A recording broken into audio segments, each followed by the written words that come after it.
That night, as I was getting ready for dinner, I asked Nathan what he wanted to eat.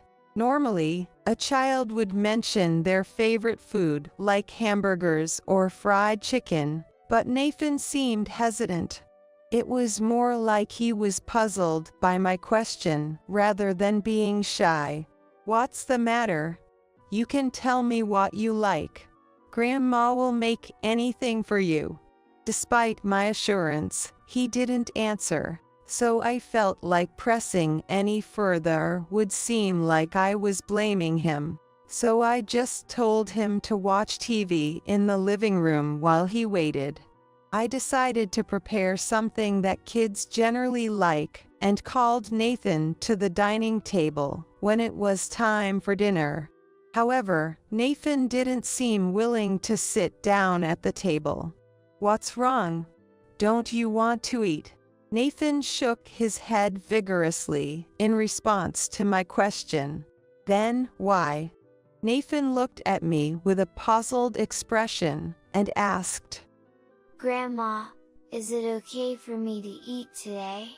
I was so shocked by his question that I doubted my own hearing, thinking I might have misunderstood him. But when I asked again, Nathan's response confirmed that I hadn't heard wrong. "What? Is it okay for you to eat today? You're supposed to eat 3 meals a day, right?" Further questioning led to Nathan suddenly running out to the garden and starting to pull weeds. I was astonished by his sudden strange behavior.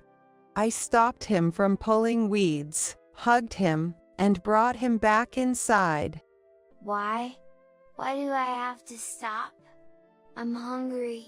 "You're hungry, right? That's why I prepared this meal for you. So why start pulling weeds?" "Because Mom always says I shouldn't eat without helping out." I was taken aback by Nathan's unexpected words and decided to ask for more details, which led to a shocking revelation. When I was 22, I fell head over heels for a man who transferred to my department from another region at the company where I was working. By chance, our homes were close, and we eventually started meeting up to go home together, even when our work schedules didn't align. One day, on a packed train ride home, I felt my heart racing as he protectively placed his body close to mine. In a moment of courage, surrounded by people, I whispered, "Would you go out with me?" Holding the sleeve of his suit, my eyes teared up from embarrassment as I confessed my love. I must have looked so sly at that moment. But he blushed and said, "Yes, Susan," and kissed me without caring about the people around us, marking the start of our relationship. Things moved quickly from there. We started living together, got married within a year, and were blessed with a child. We named our child Michael, fulfilling my dream of a happy family life. It was a moment of pure bliss. However, that happiness didn't last forever. When Michael was 3, I started to suspect my husband's late return home. With help from a friend who worked at the same company, we investigated his infidelity. I discovered he was leaving work on time, but was seen going to a hotel with a younger female colleague. That was the first time I realized his late nights were due to him meeting this woman. Clear evidence of an affair. Confronted with undeniable proof, he admitted to the affair. I felt like our happy marriage was nothing but a 4-year-long play act. I threw our rings and the divorce papers at him, taking Michael and leaving him behind. As a single mother, I worked hard to balance my job and household, raising Michael.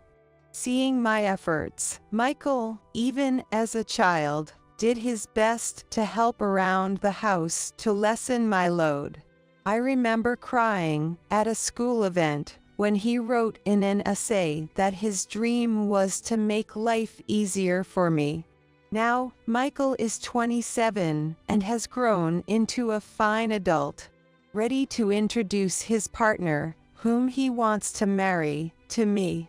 This is Mary. Mom, I'm thinking about marrying her.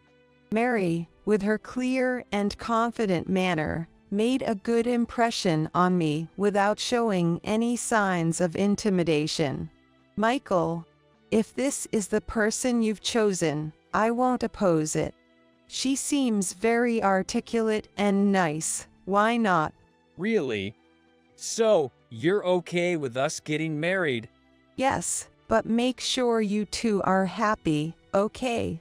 She seems like a great catch. I know. Mary, let's build a happy home together.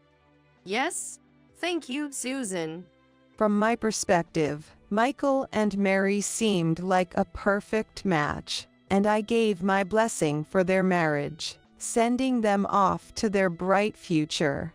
Congratulations on your wedding, Michael, Mary.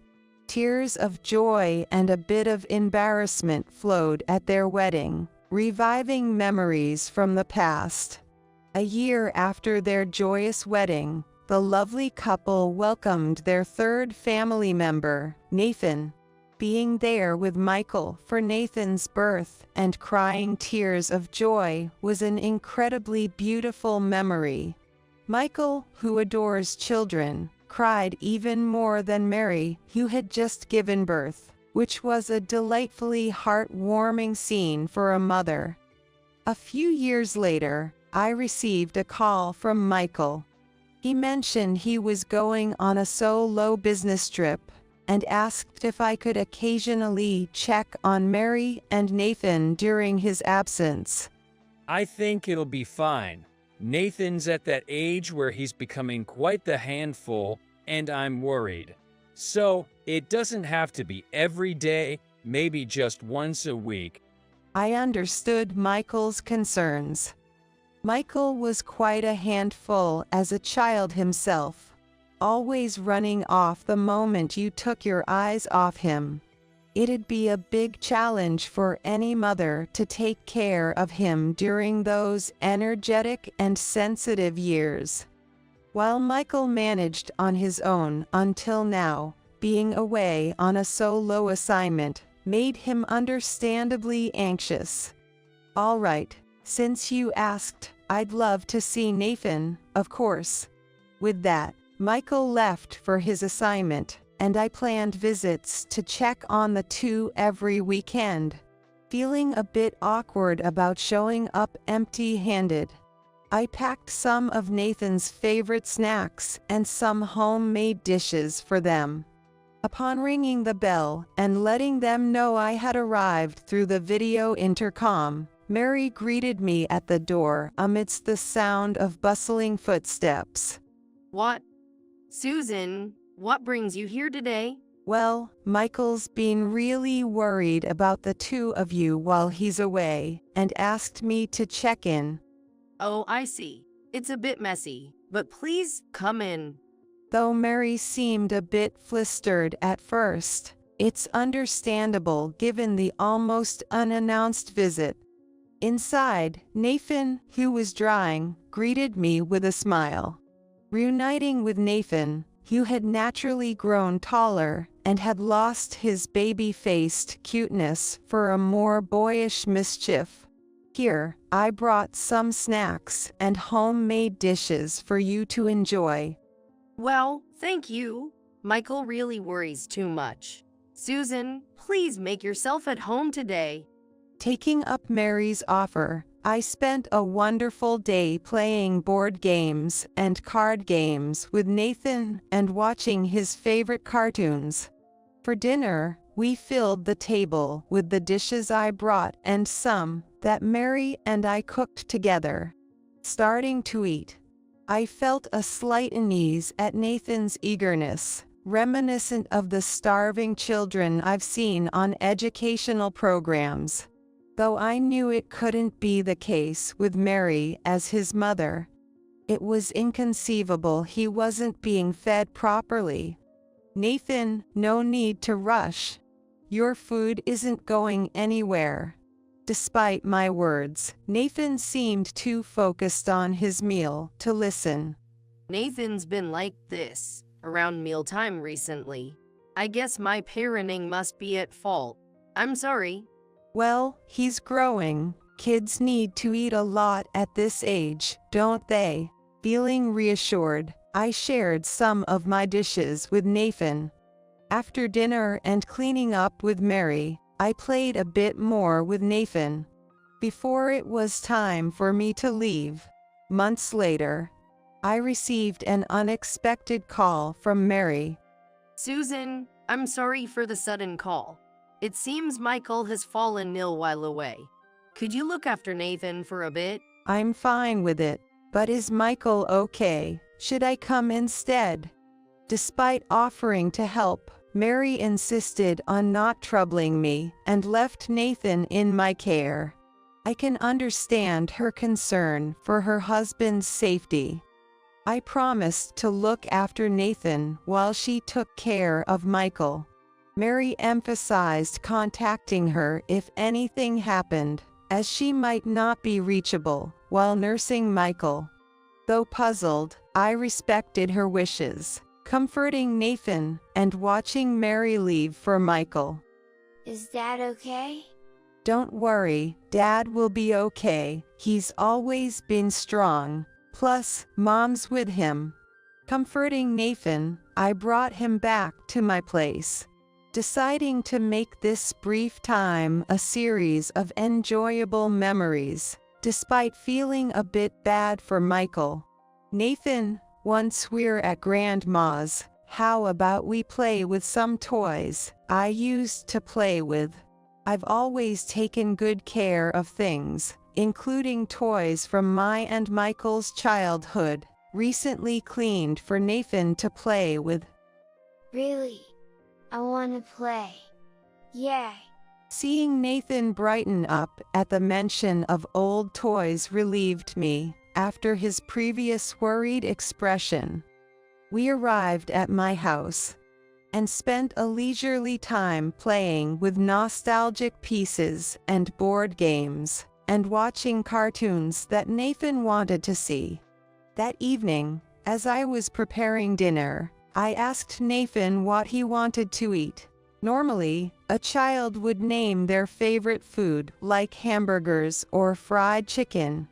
But Nathan seemed hesitant and puzzled rather than shy. What's wrong? You can tell me what you like. Grandma will make anything for you. Since he didn't answer, and I felt like pressing him further might seem like I was blaming him, I told him to just watch TV in the living room while he waited. I decided to prepare a meal that kids generally enjoy and called Nathan to the table when it was dinner time. However, Nathan didn't seem willing to sit down at the table. What's wrong? Don't you want to eat? Nathan shook his head vigorously in response to my question. Then why? Nathan looked at me with a puzzled expression and asked, Grandma, is it okay for me to eat today? I was so shocked by his question that I doubted my own hearing, wondering if I had misheard. But when I asked again, Nathan's response confirmed that I hadn't heard wrong. What do you mean? Is it okay for you to eat today? You're supposed to eat 3 meals a day, right? Further questioning led to Nathan suddenly running out to the garden and starting to pull weeds. Surprised by Nathan's sudden strange behavior, I stopped him. I hugged him and brought him back inside. Why? Why do I have to stop? You're hungry, right? That's why I prepared this meal for you. So why start pulling weeds? Because Mom always says I shouldn't eat without helping out. Hearing such unexpected words from Nathan again, I decided to ask for more details, which led to a shocking revelation. After Michael left for his solo business assignment, Mary apparently started to impose on Nathan the need to help around the house and be a good boy, withholding meals if he didn't comply. Nathan shared how he would look for any food left in the house when Mary was out, or wait until she returned if there wasn't any. Tears of sadness flowed uncontrollably as I remembered my visit to Mary's house. At that time, she mentioned Nathan eating a lot because he was growing. However, I realized he might not have eaten until that point.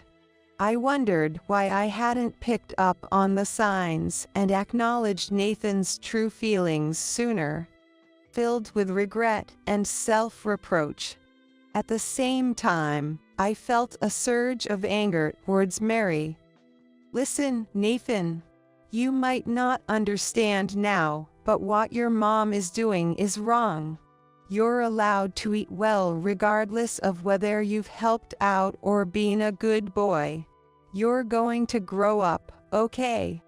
After reassuring Nathan, I got him to sit down and we enjoyed a hearty dinner together, followed by watching cartoons and sharing watermelon for dessert. After making sure Nathan had fallen asleep, I texted Michael to inform him of the situation, urging him to contact me once he was well. Though Mary had asked me not to contact her, I felt that promise could no longer be kept. Michael called back immediately after my message. I was relieved since I was worried Mary might have been controlling his phone due to his supposed illness. Mom, what's all this about? Nathan not being fed while I'm away. It's just as I messaged. Isn't Mary there with you?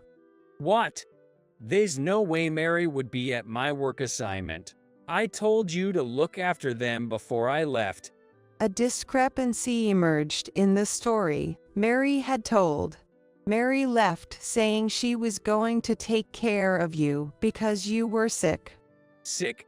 I haven't been sick at all. Besides, I would have contacted you if anything happened. Indeed, that made sense.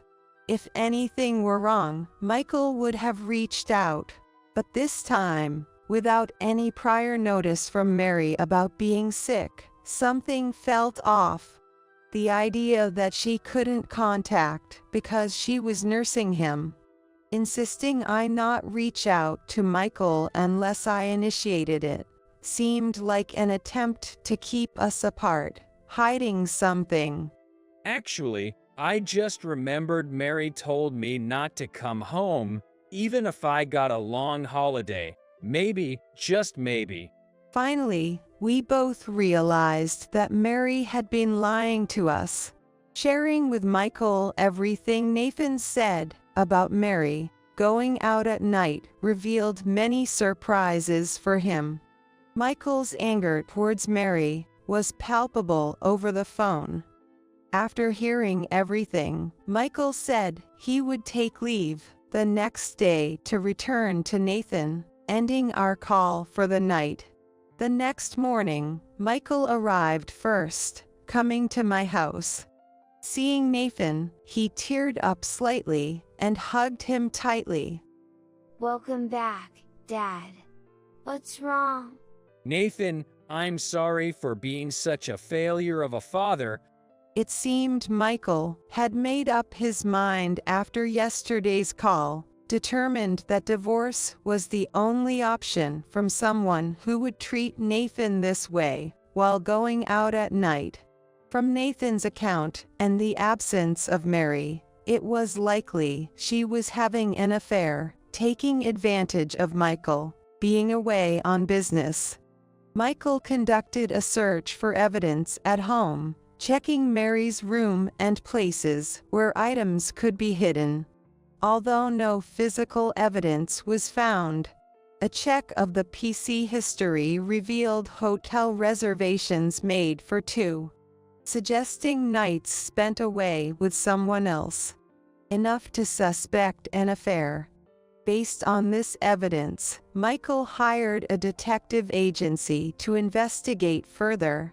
A week later, unaware that Michael knew everything, Mary contacted me, saying she would return the next day, since Michael's health had improved.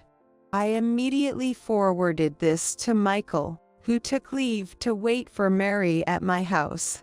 Unaware, Mary walked right into what would become a battleground. Nathan, I've come to pick you up.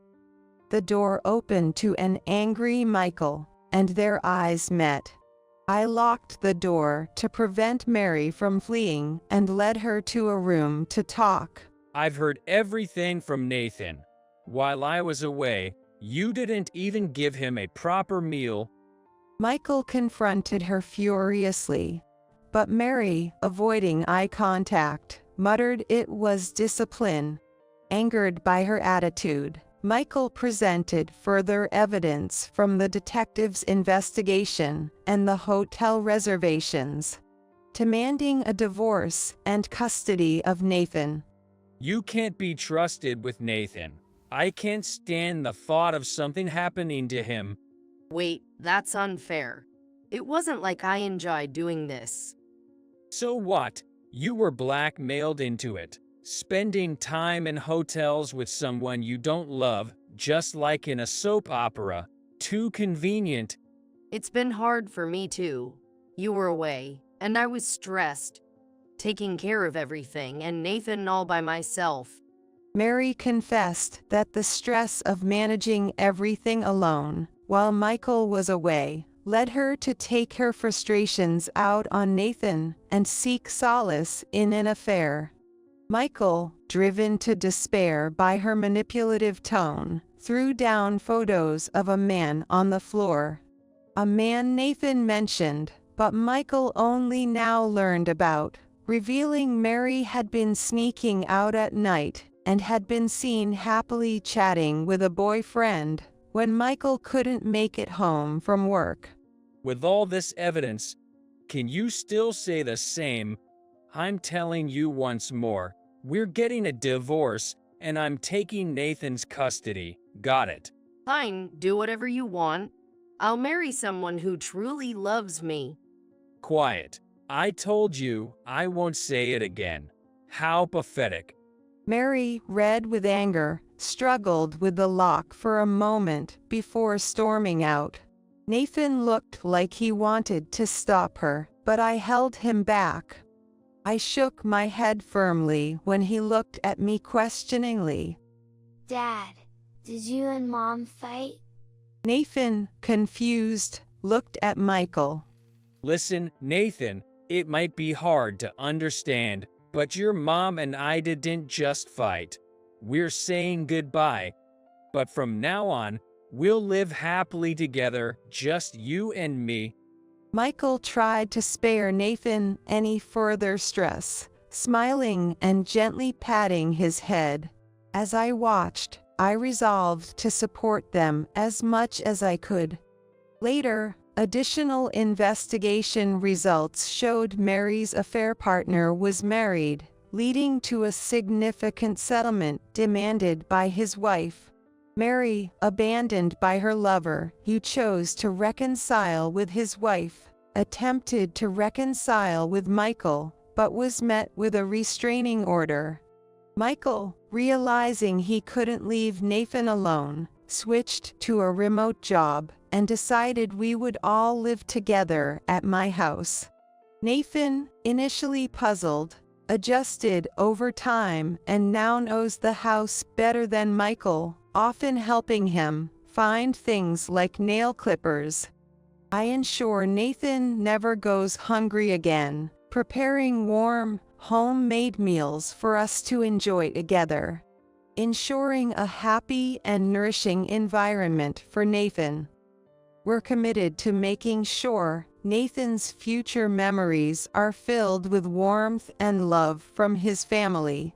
Today, as I prepare another delicious meal, seeing Nathan and Michael happily eat fills me with joy, knowing they are content and well fed.